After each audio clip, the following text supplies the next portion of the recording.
The Lord said to Moses, Consecrate to me every firstborn male, the first offspring of every womb among the Israelites belongs to me, whether human or animal. Then Moses said to the people, Commemorate this day, the day you came out of Egypt, out of the land of slavery, because the Lord brought you out of it with a mighty hand. Eat nothing containing yeast. Today, in the month of Aviv, you are leaving. When the Lord brings you into the land of the Canaanites, Hittites, Amorites, Hivites, and Jebusites, the land he swore to your ancestors to give you, a land flowing with milk and honey, you are to observe this ceremony in this month. For 7 days, eat bread made without yeast, and on the 7th day, hold a festival to the Lord. Eat unleavened bread during those 7 days. Nothing with yeast in it is to be seen among you, nor shall any yeast be seen anywhere within your borders. On that day, tell your children, I do this because of what the Lord did for me when I came out of Egypt. This observance will be for you like a sign on your hand and a reminder on your forehead that this law of the Lord is to be on your lips. For the Lord brought you out of Egypt with his mighty hand. You must keep this ordinance at the appointed time, year after year. After the Lord brings you into the land of the Canaanites and gives it to you, as he promised on oath to you and your ancestors, you are to give over to the Lord the first offspring of every womb. All the firstborn males of your livestock belong to the Lord. Redeem with a lamb every firstborn donkey. But if you do not redeem it, break its neck. Redeem every firstborn among your sons. In days to come, when your children ask you, what does this mean? Say to them, with a mighty hand, the Lord brought us out of Egypt, out of the land of slavery. When Pharaoh stubbornly refused to let us go, the Lord killed the firstborn of both people and animals in Egypt.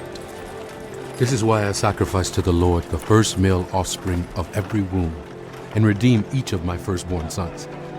And it will be like a sign on your hand and a symbol on your forehead that the Lord brought us out of Egypt with his mighty hand. When Pharaoh let the people go, God did not lead them on the road through the Philistine country, though that was shorter, for God said, If they face war, they might change their minds and return to Egypt. So God led the people around by the desert road toward the Red Sea. The Israelites went up out of Egypt ready for battle. Moses took the bones of Joseph with him, because Joseph had made the Israelites swear an oath. He had said, God will surely come to your aid, and then you must carry my bones up with you from this place. After leaving Succoth, they camped at Etham on the edge of the desert. By day the Lord went ahead of them in a pillar of cloud to guide them on their way, and by night in a pillar of fire to give them light, so that they could travel by day or night. Neither the pillar of cloud by day nor the pillar of fire by night left its place in front of the people. Then the Lord said to Moses, Tell the Israelites to turn back and encamp near Pi-hahiroth, between Migdol and the sea. They are to encamp by the sea directly opposite Baal-zephon. Pharaoh will think the Israelites are wandering around the land in confusion, hemmed in by the desert, and I will harden Pharaoh's heart, and he will pursue them. But I will gain glory for myself through Pharaoh and all his army, and the Egyptians will know that I am the Lord. So the Israelites did this.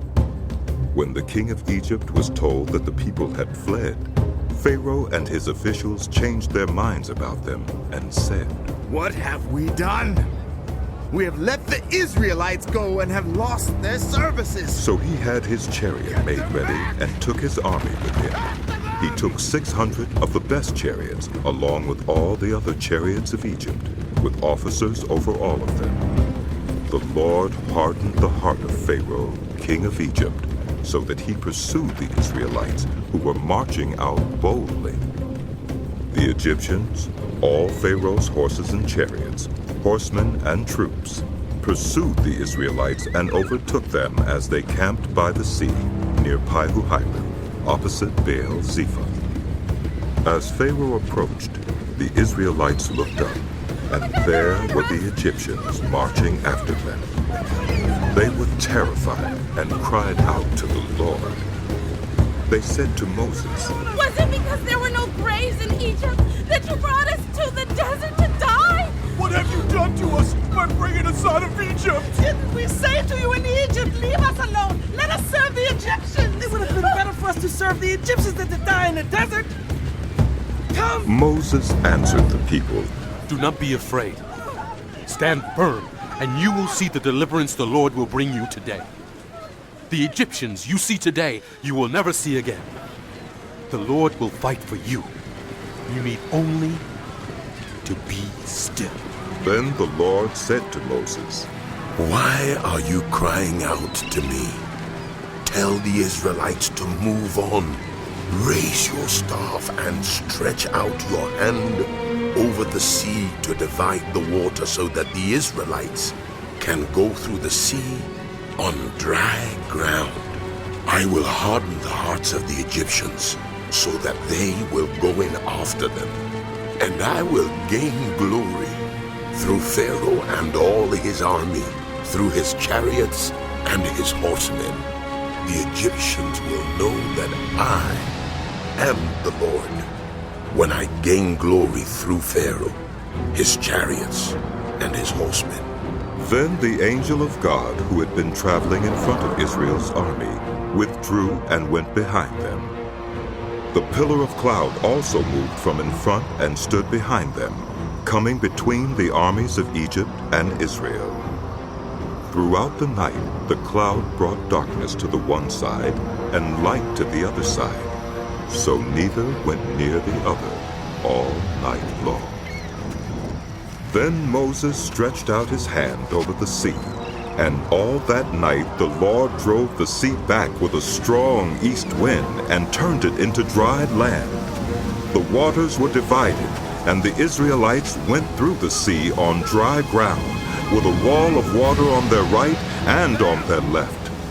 The Egyptians pursued them, and all Pharaoh's horses and chariots and horsemen followed them into the sea.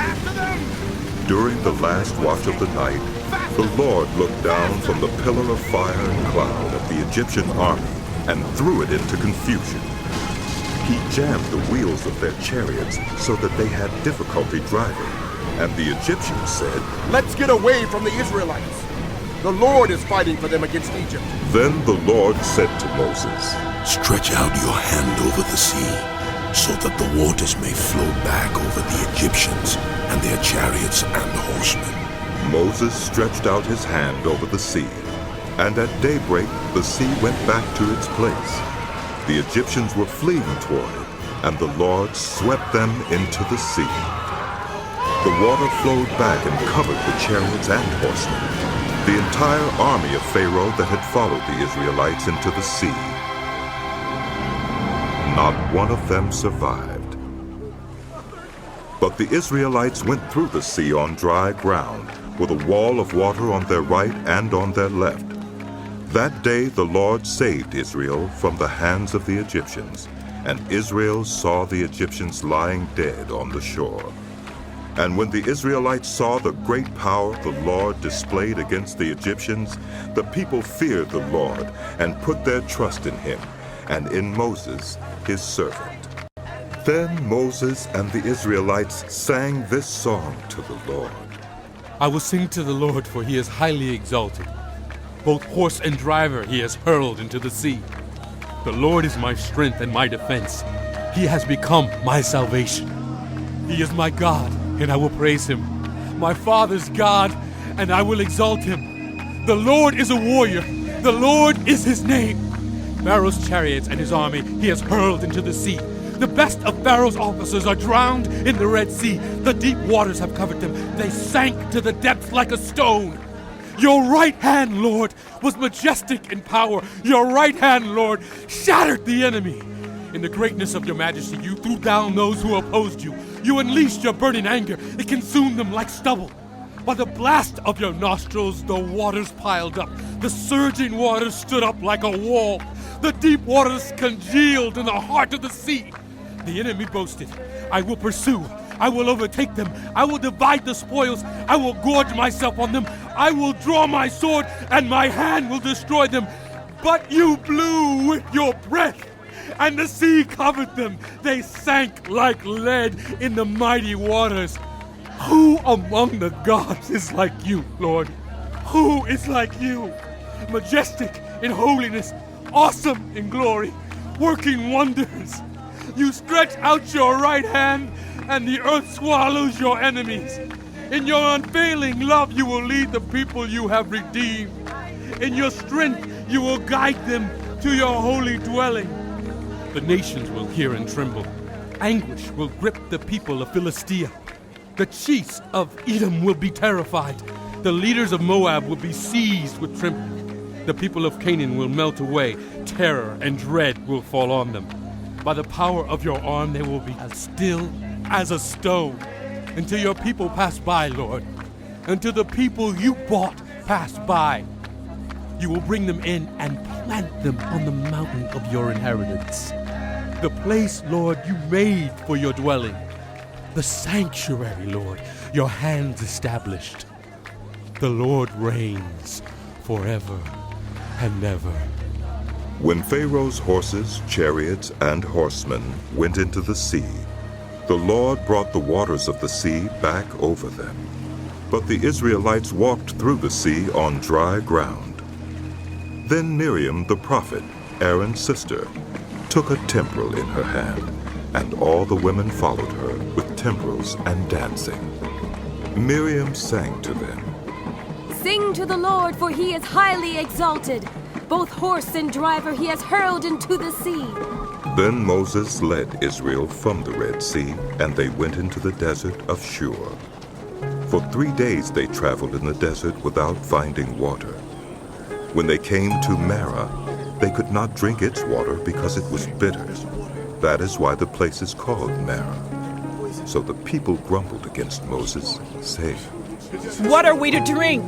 Then Moses cried out to the Lord, and the Lord showed him a piece of wood. He threw it into the water, and the water became sweet. There the Lord issued a ruling and instruction for them and put them to the test.